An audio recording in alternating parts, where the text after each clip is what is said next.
and position and relevance to forestry? Well, my name is Peter Ronke, and I'm the director of the Casey Irving Environmental Science Center and Harriet Irving Botanical Gardens. But prior to my tenure here at Katy University, I worked for 22 years with the Provincial Department of Natural Resources in Nova Scotia. And why is the forest so important to you?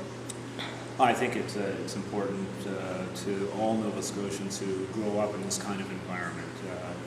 We're very connected to the forest. It was in our backyard. I was a hunter and fisher as a youngster, and I worked for natural resources before I went on to college. And it was it felt right, and I loved it, and it's great to be outside. And there's all kinds of benefits to sort of being close to the forest.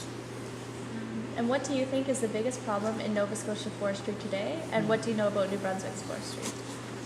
Well, I don't know. I know a little bit about New Brunswick forests because they are essentially, part of the Acadia Forest region, and that region extends from all through Nova Scotia down to New York and north to Quebec. So it's the same sort of forest region. There are some major differences between New Brunswick and Nova Scotia forests. The soils are heavier and more productive in New Brunswick, and because they're a little bit farther north, there's a change in the way some of the tree species grow up there. So it is a little bit different. It's a little more boreal in central New Brunswick than it would be in Nova Scotia. And what was the question again? Sorry, what do you think is the biggest problem in Nova Scotia forestry today? Yeah, well, something. Unfortunately, I think that the biggest problem is misunderstanding and not being able to really state the truth about what forestry practices are good, what forestry practices are bad. We tend to try and do things that the public will see as being, beneficial for forests or not harmful for forests when we're harvesting, and maybe there'll be questions about this later. So but I think that's the thing: is that not misinterpretation, but our inability to explain it correctly. And it's not just forestry's fault; it's the public's fault for not wanting to accept the truth. And what do you think is the solution? Well, I think the solution is to start with education at a very young age, and teach children really the truth about forestry, and foresters know it even though they don't want to admit it, and the public probably could understand it, but they don't want to. So I think I think the best thing to do would be to start very early with early education, and then continue it in a progressive and fashion that's suitable for the age group that you're teaching.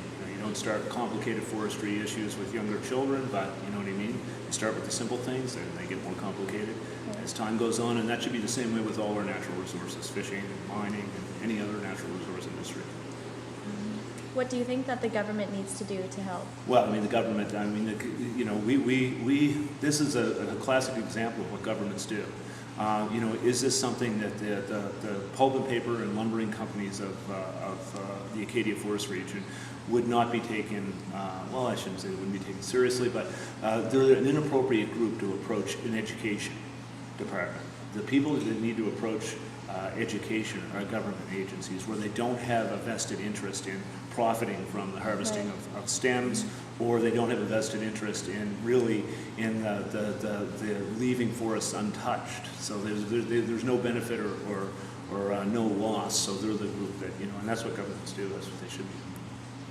In your opinion, how does Nova Scotia compare to other provinces in improving forestry practices? I think other provinces in Canada, we're all in the same boat. I categorize all woodlots and forestry companies. Everybody who owns a piece of forest, including myself. I have 16 acres, which is still a forest. And there's three kinds of categories. And there's a category of the small woodlot owner, the person who buys 100 acres because they love the woods. And the forestry practices would be the same across Canada. They would look at, probably doing the least intrusive forestry. Probably in a lot of cases, if it's a hobby farm, they're less interested in commercial harvesting. So they're managed similarly across Canada, as are all the big companies. Big companies have to manage it there's a lot of people that are looking critically at what they do, and so they manage it according to the forest region or the area that they would be in across Canada. Then there's a third group in the middle that's That's the group that really they have to profit from the harvesting.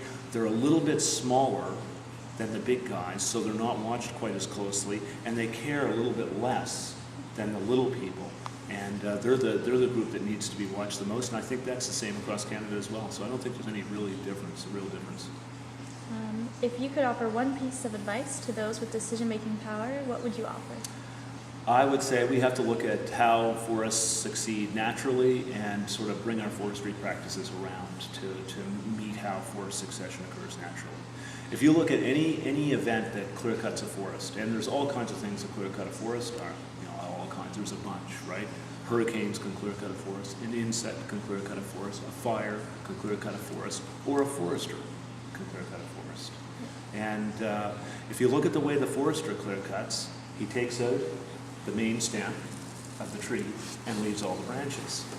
And what happens in a case, and a sort of a clear-cut case, is that in this province where there's lots of moisture, the moisture and the heat from the sun that now reaches all of these branches that are left on the forest floor decompose very rapidly, probably more rapidly than they would in an insect's clear-cut case, or a fire, or a hurricane.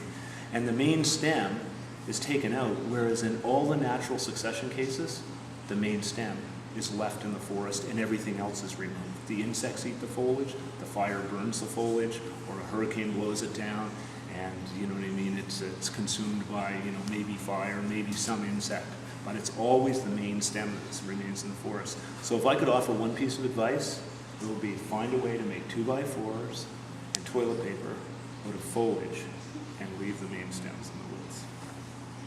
Perfect. And that's everything. For today. That's it.